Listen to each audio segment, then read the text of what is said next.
All right, power color, right, red devil, Radeon Rx 580. Hey, look! It's a new video card from AMD. It just launched today. If you're watching this at the time of upload, how exciting. All right, so in particular, we're gonna be talking about the RX 580 today. However, it does fall within the RX 500 series. There are two other cards, I believe, that launched today as well, the RX 570 and RX 550. And this is very exciting stuff. Now, for those of you who are unaware, the RX 500 series is essentially a Polaris refresh. So this is using the same GPU as we saw in the RX 480, for example. However, there have been some minor improvements to make it a bit more appealing. Now, this is in no way something that you should upgrade to if you have an RX 480 currently. I've already run about 5 games comparing this to an RX 480 Strix from Asus, and there's only about a 1 to 3% performance bump with the Red Devil here. This is really targeted or aimed at consumers or users who have had their graphics card for maybe 2+ years, who are looking to upgrade, or who are maybe starting to feel the sluggish woes of their video card or their whole system, and who may potentially want to jump into the foray of 1440p gaming, but are on a relatively tight budget and can't spend more than $250 or so. MSRP of this card in particular is very attractive at $230 US at the time of filming. That's very competitive. And that also positions it right in line with the GTX 1060 6GB variant from good old NVIDIA. So which one should you get? I don't know. We're not going to answer that in this video, but I will give you my opinions and feedback on the RX 580 after I've used it for a bit by the end of all of this. So very exciting stuff here. Actually, why am I filming the box? The card's right here. You guys thought the card was in the box the whole time, didn't you? Yep, I'm sneaky. But here's the card. Very nice card, actually. It's not too long. I like it. That's what she said. It's about 7 or 8 inches long, so it can still fit into some tight spaces. Oh man, I'm on a roll today. Basically, what you need to know about the 500 series is that it's rocking a newer generation of FinFET 14, so that's going to lead to some better performance per watt. It's definitely a bit more power efficient than the RX 480 was. And you've also got some higher clock speeds. And AMD's kind of dialed in some higher clock speeds out of the box here. I believe this one in particular, well, since it's factory overclock, that's also a bit higher as well. So I think 1380 megahertz on the core clock is what we're rocking here with this particular variant. And that's about 3% higher than the reference clock speed of 1340 megahertz. So a nice little boost there thanks to power color. But the other things I wanted to say about the 500 series is that they do support these various technologies, including the DirectX 12 and Vulkan APIs. Now, I don't know how much you guys have heard about Radeon Chill, but just to touch on it really quickly, if your character is not moving in game or standing really still, Chill will pick up on that and actually drop your FPS because you don't really need it all that much. Let's say you're camping or something, and that basically saves a lot of power, or it saves power, and it can save a lot depending on the game that you're playing. But that in turn can also lower your temperatures quite a bit. So the only downside is that there's only a few games right now that are whitelisted for this technology, with hopefully more games to be supported in the near future. We've also got FreeSync 2. Now, how awesome is FreeSync 2? I mean, not only are you attacking those lower frame rates that you weren't able to get with FreeSync 1, but it's just a much cheaper technology to actually get in your house. I mean, I've seen FreeSync panels go as low as like $100 and something, but you don't see that with a G-Sync supported display.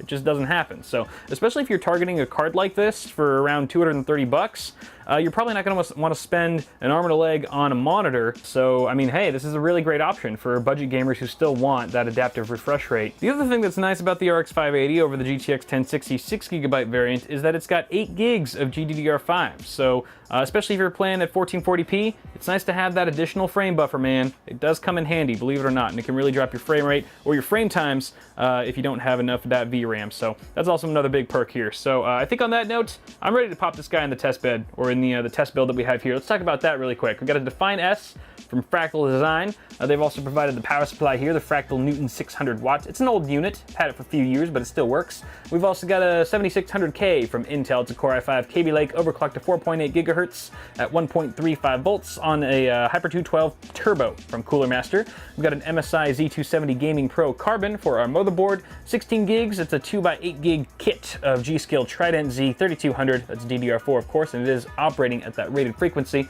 And our boot drive right here is the RD400, a 1TB M.2 SSD, NVMe baby, from good old Toshiba OCZ. Hails yeah. All right, I say we get this card locked and loaded, fire up some 1440p games, and see what she's made of. Let's go.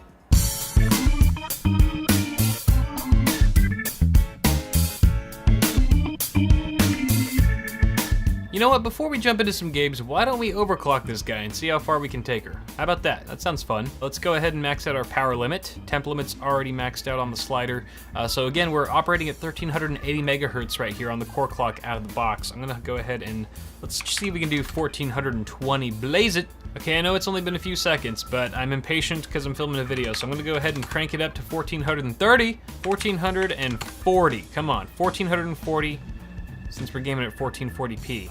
We have to be able to hit 1440 megahertz. It's only right. Dare I try 1450? I dare. Okay, I'm gonna call it at 1450 megahertz right here, guys. I think that's pretty good. We've got a, let's see, what is that? A 70 megahertz offset from 1380 to 1450. I'm cool with that. Let's go ahead and overclock our memories here. I think this maxes out at 2500 if I'm not mistaken, which, oh, 2250, sorry. Which I'm gonna go ahead and say yes on that. Let's see if we're in good shape, which it looks like we are. I'm not seeing any artifacting, so I'm gonna just say this is a really quick overclock, quick and dirty overclock. I'm gonna say it's stable. It could very well not be, but that's what I'm gonna go with for now. So let's just jump into games. If it crashes, it crashes. We'll go back to the drawing board and readjust our settings here. But I think we're good for some games. So the first game I want to play here is Doom 2016. Let's go ahead and jump into the campaign, and we're gonna do.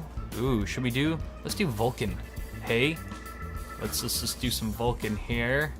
Vulcan. All right, I gotta restart. Give me a sec. Okay, so other video settings here: 2560 by 1440. Anti-aliasing, we're doing SMAA 1TX. Overall quality, Ultra. I think we can do Ultra. Now I'm gonna try to enlarge the frame counter in the top right corner in post-production, so hopefully you can see it. But we're getting around 80 to 90 frames per second right now, which is pretty killer. And let's see here. In the 70s. So this is always, I always look at this artifact here, this little like thingy in the middle, because it usually drops the frame rate pretty nice. So you can see we're getting like 70, 80 right now. If you look at other parts of this room, we're getting 80, 90. Let's go ahead and fight some demons. My favorite thing to do in Doom.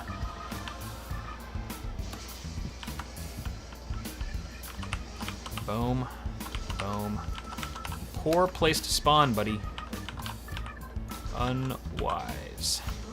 So we're getting around 70, 80 right now. 70 to 90 seems to be the range, which is not bad at all. It's incredibly smooth, and I don't have the keenest eyes either. Like this feels like a GTX 1080 Ti to me. Like I experience no difference. Like once you get above like 75 FPS for me, it's all the same. And some of you guys might be completely different and be able to actually feel that sort of granular difference there, but this feels exceptional to me. So I'm giving Doom a big fat pass for the RX 580 when it comes to 1440p gaming. We were seeing again a range of 70 to 90 FPS in that little section that we played, which is absolutely fantastic. Let's go ahead and try GTA 5 now. It's a little bit more difficult, I believe. We'll do 2x MSAA. I could imagine a lot of people gaming it. No, you know what?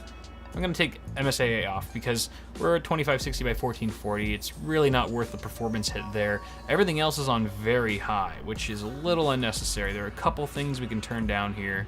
Grass does not have to be high at all. I'll say soft shadows.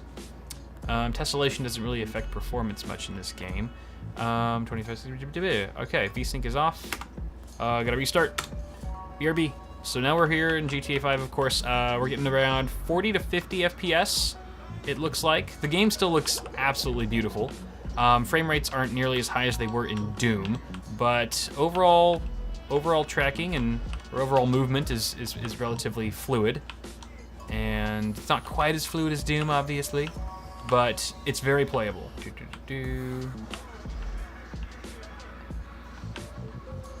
Oh my god. I think my overclock's too high. All right, I'm cranking this down to 1430, and let's just take the memory down to, we'll just leave this at 2100 for now. All right, we'll see how that treats us. But that's okay that we're jumping back in here, that we crashed out, because that sort of gives me another opportunity to tweak the settings a bit more and see if we can squeeze a bit more performance out of this game, because I'm not quite satisfied with that 40 to 50. That means in really taxing areas we might even dip into the 30s, which can add a little bit of chop to the experience, which is no bueno. So let's go ahead and go back to the drawing board here. All right, round 2. This is getting around 60 FPS right now, in the high 50s, low 60s. Looks like we're about 10 FPS on average higher than we were before we tweaked the settings a bit. Again, just a testament to how scalable this game is. And it still looks really nice, even though we've kind of now mixed the settings between very high and high. There's kind of a nice blend there. The game still looks way better than a console, which I guess doesn't say much. But just looking at it, you know that this is PC grade graphics that you're looking at. It still looks really nice. And hitting that 60 FPS mark really does make a nice difference, a noticeable difference to me, than when you're sort of hovering below that. I'm gonna give GTA 5 a pass for the RX 580, 1440p. Hell yeah, just tweak some settings and you're good to go. I think most people would be happy with this level of performance for sure, especially given the price point of this card again. Battlefield 1, here we go. This is gonna be the last game that we play today for this little test here. And I'm gonna go ahead and say, let's do high. We'll do high settings first, and we'll see what happens there. I don't think we need to change the frame rate loader. I doubt we'll be getting to the 200 zone. But let's go ahead and see what we can do here. I'm just gonna fire up the first level here, or the opening scene, because there's quite a bit going on. Yep. Okay, looks like we're at 70, 75, mid 70s, ooh, 90s. Okay. Wow, 70s to the 90s, 70 to 90 range. I wasn't really expecting that. That's pretty good, actually. Ugh. I forgot to look at where I was going because I was looking at the frame rate counter. Oh, there's a grenade. Help. You guys are probably getting a better idea of how the game's performing than I am because my hands are sort of full at the moment. But look at that. Oh, we dipped into the 50s. Oh, why are you so slow at reloading? It's because I'm dying. I'm about to die. Help. No. 44. Oh, look at that. Dips into the 40s. So interesting. Some harsh dips into the 40s there. But for the most part, we're rocking in the 70s and 80s zone. That's pretty sweet, actually. Okay, how am I not dead yet? If this was a real battle, I would have died 10 lifetimes. Is that my guy? Sorry, guy, if that was you. No, I don't think it was. Okay, I should die now. There we go. Okay, I think we have a little bit more headroom here. So I say we crank it up to ultra. See what happens. And looks like we're in the 60s, 60s, 70s. Still pretty good, actually. Wow. Not bad, yo. Let's see if we can get it to drop into the 30s. If there's like a big explosion. If there's a big explosion, I'll run into it, which is never advised in a real life situation, but oh my gosh, there's so many people. Oh, wait, hey, whoa. We dropped into the 50s right there. Oh boy. Yep, we're in the 50s. We're in the 50s now. What the hell's going on? I can't see anything. Oh, dropped into the 40s. Okay. Well, that's a pass for me. Battlefield 1 can definitely handle 1440p with the RX 580. Granted, this is overclocked, but I'm pretty sure you can do it right out of the box as well. Well, hey, that was super fun. And I did have GPU-Z running the whole time, so 1450 megahertz was the highest core clock we hit, although that was with the unstable overclock that I had set. So really, you're looking at 1430 megahertz, which still isn't bad. And 75 degrees Celsius is the hottest our Red Devil got up to. It could be better, but it's not bad. It's definitely not bad. Well below 80 degrees is always nice. And it looks like we were consistently at 100% GPU load, which means we weren't bottlenecked by our 7600K in any way. So what are my overall thoughts on the RX 580? Well, so far my thoughts have been overwhelmingly positive, because in the hour and a half that I was gaming with this card while making this video, I was really surprised and quite frankly impressed with the frame rates that it was able to pull off. For 230 bucks, this is a better value than the Asus Strix RX 480 that I was testing with it earlier. It outperforms that card, it has better power efficiency, and it supports the latest technologies from AMD. Altogether making it a really nice package for budget gamers who still want to branch outside of the realm of 1080p gaming. For 1440p gamers, I mean, this really puts 1440 within the realm, within reach of a lot of gamers who don't have $1,000+ to spend on a full system. I'd say you could probably get away with a $700 to $800 build and still play 1440p games over 60 FPS with the use of this card. Not the Red Devil per se. And by the way, this is not like a green light on the Red Devil variant of the RX 580. I'm just talking about the 580. I have not done a full review of the Power Color Red Devil, so in no way am I recommending this variant yet. So we're just talking about the 580 here, but it's overall a very solid GPU. And honestly, again, if you have an RX 480, do not upgrade to the 580. It just doesn't make sense. However, if you were considering the 480, then get this instead. It's a much better buy, in my opinion. Again, I would still need to test this also against the GTX 1060 6GB variant from NVIDIA. And it'd be interesting to see how this stacks up against those cards with the newer, the faster memory clocks that have just been announced not too long ago. So, overall, GG, AMD. Keep on keeping on and pumping out good hardware, as you have been lately. And can't wait for Vega. Vega's the next big thing. That's going to be a different architecture. That's super exciting, and is probably going to more so compete with NVIDIA's higher-end cards. So that should be really fun to test out when it comes around. But that's going to do it for now, guys. That's what I think about the RX 580, and I'm really happy that it does pull off 1440p gaming very well. But you guys let me know what you think in the comments below. Also, feel free to toss me a like on this video if you enjoyed it. It does help me a lot. Also, before you go, you can head over to my store where I'm selling shirts and other goodies, or you can check out Bitwit Ultra, my early access ad-free channel. The first 2 weeks are completely free, and if you decide to stay on, it's only $1.50 a month, so you can go ahead and check that out when you've got some time. But that's gonna do it for me, guys. Thank you so much for watching. As always, have a great day, and I'll see you guys in the next one.